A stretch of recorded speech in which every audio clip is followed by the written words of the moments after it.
কবি দীনেশ দাস, তিনি কাস্তে কবি নামেই পরিচিত।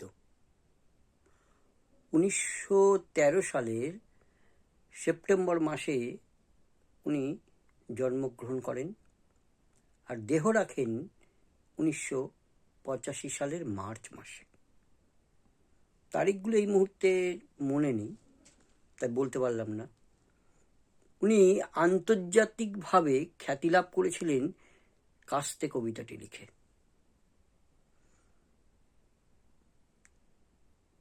কবিগুরু রবীন্দ্রনাথের কাব্য সংকলন বাংলা কাব্য পরিচয়ে ওনার লেখা মৌমাছি কবিতাটি স্থান পেয়েছিল।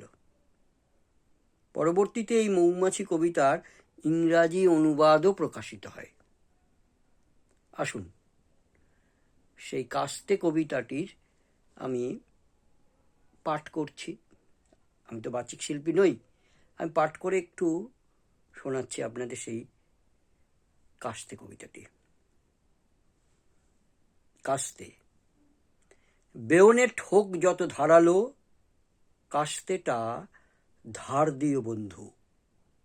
শেল আর বোম হোক ভারালো, কাস্তেটা শান দিও বন্ধু।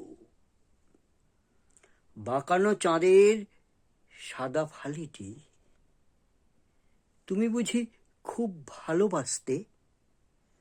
বাঁকানো চাঁদের সাদা ফালিটি তুমি বুঝি খুব ভালোবাসতে?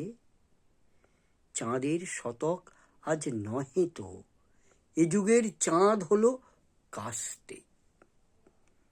ইস্পাতে কামানেতে দুনিয়া যারা কাল করেছিল পূর্ণ, কামানে কামানে ঠোকাঠুকিতে নিজেরাই চূর্ণ বিচূর্ণ।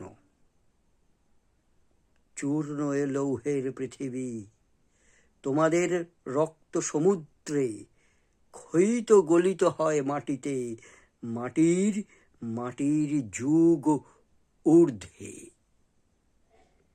দিগন্তে মৃত্তিকা ঘনায়ে আসে ওই চেয়ে দেখো বন্ধু, কাস্তেটা রেখেছ কি সানায়ে? এ মাটির কাস্তেটা বন্ধু, এ মাটির কাস্তেটা বন্ধু।